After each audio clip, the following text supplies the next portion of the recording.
All right, what's going on, everybody? So in this video, I decided we're going to review my month of a lovely 6,800. So what I want to do is I was going to go over each week, just little by little, and kind of take away the key points, and hopefully you guys will learn something. So let's get to it.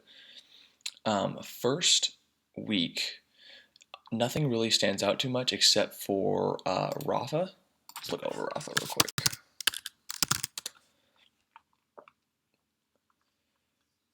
Load for me here. All right. So if we go to the daily chart, of course, OTC Runner, my favorite, and I was looking to short on this day. So let's go to, do I even get the intraday chart? Yeah, I should be able to. Okay, sweet. So overall, though, this was not the most liquid play. I could have just not traded it, especially if I wanted to take a lot of size in the future. But I actually remember shorting up and all in here, and it didn't dump, and I was getting pretty uncomfortable. But I wanted to stick to my risk, and so it got to right here, and I was risking this high a day around 48. And I remember I covered right into the high a day. I mean, they just got me. I just got get to myself. I was on my own worst enemy. Covered right into the high a day. I think I have a picture too of my entries. Let's look it up. Do I not have it? I don't think I have it. Let's see if this is it. No, it's not it. Okay. Anyway, covered right into high a day, and I quickly realized what I did wrong, which was the best thing I could have done, because I then immediately re-entered right into these like 3 red candles, and of course you see a bunch of selling volume after this clear double top. The backside was in, and it dumped all the way down. I started covering into pieces around here for a nice, let's see here, let's see if I can find it. I think I made $1,000. I mean, I lost 600 on when I covered into the double top, and then I made about 1,000 back on the backside. So overall, $400, not too big of a deal. That was the biggest standout about this week. Next week is when it got really kind of tough. This week, or this month overall, has kind of been slower, not a lot of plays, and so I started forcing a lot of things. I started taking like Fannie Mae long. Let's see this thing. Everyone was trying to anticipate this breakout here. The daily chart was setting up really nicely for over $3 to get over like the 320s. And I think I longed this thing so many times, and I just trying to anticipate a breakout. And you just shouldn't do that. Either you have a swing trade, plan that's going to work for you well before advance. Maybe you're buying down here, risking off the 3 or the 240s. But for me to try to keep trying to buy right before the break and then just get stuffed, I was clearly forcing something that wasn't there. I remember trying to, short and long, Bitcoin in this run, all up in here, just forcing something that isn't there. And so, of course, that leads to losses. So that was another unprofitable week, which was unfortunate, but I was still up. And then the third week comes in, and I see a play that I know could make my month, and that was CLCI. The reason why I knew that is if you watch my last video lesson, it got the skull, the caveat emperor. So when it got that, I immediately knew, let's get some things out of the way. Where is it? Right here. There we go. So when it got the skull, I immediately knew I wanted to get short. Not necessarily right away. It could always bounce higher, but I knew at some point, it's not a matter of if, it's when, will this come back down. So I'll show you the intraday here. So unfortunately, I couldn't find any short any through this pre-market action. If you've seen Jack Kellogg's video lesson, he got an amazing entry right when pre-market started, which was really sweet. My broker at Cobra couldn't find shares until like the minute before the market opened. I mean, I remember checking for shares and pre-barring them right here. So I took a couple starters, shorting into this action, and I was willing to cut it if it broke this 170 high a day. Because if it starts bouncing, the last thing I want is this thing to get manipulated higher even though it has a skull, and take me all the way back to green. That would not be okay. That would be really bad. So I took a couple starters, then waited for it to prove to me that this was fading, which it was around this action, and so I added one big large piece at the end to finally have it dump, and I think I covered a little bit in the 80s, and then I held the rest overnight, and I covered most of it in the 60s right here.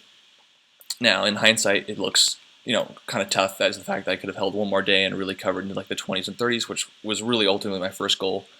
But at the same time, when you make $5,000, I'm not going to complain. That on my month 6,800, and that whole CLCI pretty much just made my entire month, or like 80% of my month. I can't complain. So I took that. That was sweet. And that was after. So after that happened, I felt pretty comfortable. Like, okay, like my month's made. I don't have to. I can feel more in control. Right. These 2 first weeks, the fact that there was less going on and I was trying to force trades, I didn't feel in control. And that's kind of what I wanted to. The main point I wanted to bring up is that in slow times, right? Everyone knows the best thing to do. Sometimes the best trade is no trade, but actually applying that when it's in a slow market is more difficult. It's easier said than done. So, trying to, be self-aware and realize when you're forcing something, you kind of just got to chill back. And that's the reason why I stopped trading on the 14th year. And I actually only took, I think, one trade the 17th and no trade the 18th. I realized I need to take a step back. I got to chill out. I got to stop forcing things that aren't there. And of course, come CLCI, and I realized, okay, I'm back in control. This is a play I want to short, and I nailed it. So that made me really happy. The next day on the 20th, this was my worst loss in the month, which is why I definitely want to go over it. MOXC. Go to the daily. So, of course, beautiful daily chart runner. A bunch of green days, never gone red. And so I wanted to short the first red day. Let's go intraday now. And so I remember shorting. It was gapping down. So the fact that it had never gone red today, it never had gapped down, I was interested in a short right away. The problem is, as you can tell looking at the intraday, this is not liquid. Again, I kind of slipped right back into the idea of not necessarily forcing it, because this is a play I like to play, but the liquidity didn't make it worth playing, right? I could have just avoided this altogether. So unfortunately, I got short right at the open, and immediately it busted through my risk. I wanted to risk, between the 230s or 220s and 230s. And again, the liquidity wasn't there. The spread between the bid and the ask was wide, and before you know it, I'm down, 15 cents. I'm down into the 330s, and the next best bid was like in the 340s. So I'm sitting there thinking, I'm trying to figure out what to do. Like, do I just eat the loss? And eventually, volume started coming in. It started spiking to the 340s, and I just had to cut it. I cut it, in the high 330s, and that led me to, an $800 loss. Let's see here. Yeah, like I think it was actually 700, and I took another $100 loss somewhere else. But yeah, so it was frustrating. I shouldn't have just never taken the trade, to be honest. Even if I did take the trade, I should have taken way less size. I took like 2,000 shares and didn't account for the fact that the spread might be wide. And so the fact that it was, my loss pretty much doubled in slippage, which is really frustrating. So that's that. You got to be aware of the liquidity. Lesson learned there.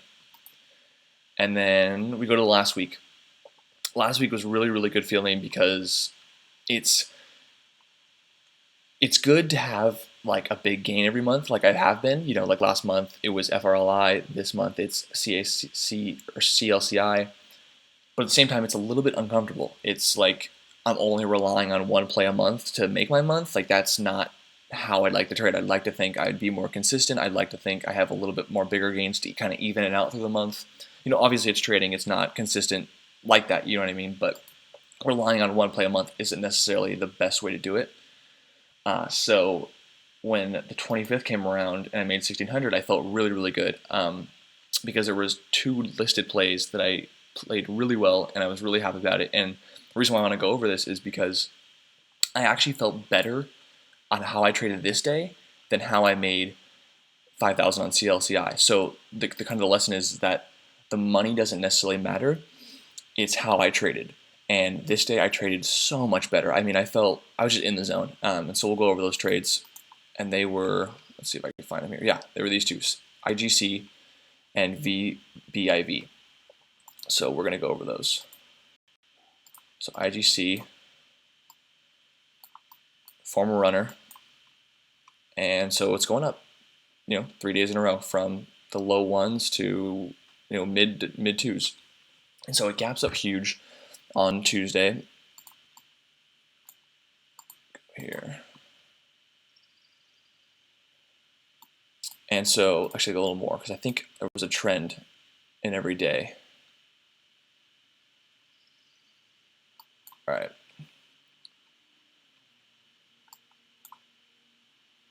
So yeah, so every day there was a gap, but it wasn't too big of a gap. This day had the biggest gap of them all. And so that's not necessarily a bearish sign at all. It could have been extremely bullish. But what the biggest tell was that it was getting overextended enough for me to want to short it. I looked at the filings. There's a lot of dilution. There's warrants, there's stock options that, insiders can sell. And you see the volume. Look at the volume, right? It's big, but it's not that big. Here, after this huge gap, the volume is massive. Like, it's clearly obvious this volume is bigger than any previous day, but it wasn't spiking, right? If the volume is bigger and it's not spiking and the stock has dilutive qualities, they're probably diluting, right? There's, when a stock has bigger volume, it should be going up, not necessarily going down, because that's bringing buyers in. So the fact that it had a lot of volume and it wasn't going up told me they were probably selling into this large gap up, and they were selling into this almost 100% run in the last 3 days. So what I did was, saw it was really choppy, it wasn't going anywhere, and I immediately, after this crack, I said, okay, this is probably the backside. So I shorted right here, risking, the high days, added a little bit into this bounce, and all of a sudden then comes the crack. And I felt really, really good, because it's like riding a roller coaster, right? I just saw this crack and I felt really, really well, really, really good about it. Covered into this crack to red on the day, and then covered into these dips, and that was that. Made about, what was it, 900? Yeah, 975. Of course, in hindsight, it went lower. It went all the way to the mid ones, so that's a little bit unfortunate. But the reality is that I was able to recognize the dilution before the main crack, and I took the meat of the move, about 15%, I think. Check it here. Yeah, 15%. So that was really good feeling. And at the same time, I was trading both IGC and VBIV, and they're almost the same kind of play. This didn't have dilution, but what happened was that they just failed to pass one of their drugs, and then it started running up because into this day the company was presenting at a conference. So I had took the idea that it was going to be like a buy a rumor, sell the news kind of scenario, where everyone was buying anticipation of the presentation, and they were going to sell when the presentation came around, which was midday on Tuesday. So every day there's at least some kind of strength. A little bit here, not too much because now that I overextended. Another nice grind up, Again, large gap up like IGC, and has the biggest spike it's ever had, morning spike, the strongest at least, and immediately pulls back hard. Pulls back here, and I remember shorting after this crack again. So look at the similarities here. They both have the biggest gaps. This one doesn't have a morning spike, kind of in pre-market, but it has this little pull. Just a little slight bit of weakness that kind of is a tell. It tells the stock, or tells you what's about to happen. Same thing here. Pull, another pull. I remember adding right here. I remember starting in right here, and I added it right before the crack, and again, the same thing, just a huge pull. And this one was really, really fast. I mean, I remember covering in this kind of area, and that was that. I made, $600. Unfortunately, I wasn't aware I wasn't watching it when it came back to here, because this was a great reshort on this bounce to cover into here, so I missed that. But again, I wasn't upset at all after these, two awesome gains. To make 1,600 on the day in the first hour, I was absolutely ecstatic. More importantly, because they're also Nasdaq, so I've been trying to work on Nasdaqs while the OTC market is slow.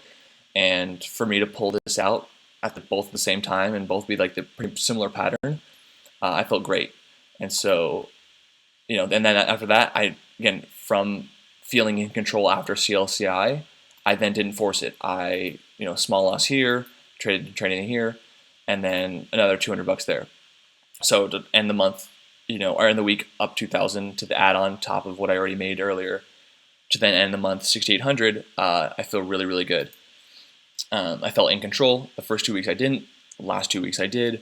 So that's just kind of the moral of this video lesson, which is, when it's slow, you got to stay in control. You got to be willing not to take a trade that's not there, not force anything. Busy and slow markets come and go. You got to be able to recognize which one we're in, and be able to protect the capital you have. Because if you force things when it's slow, you're going to lose more than you're going to win.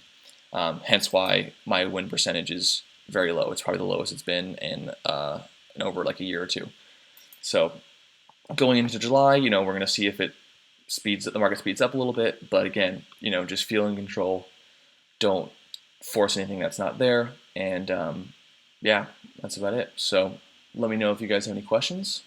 Let me know if you have any suggestions, anything else. And otherwise, enjoy your weekend. Get ready for July. I'll see you guys next time.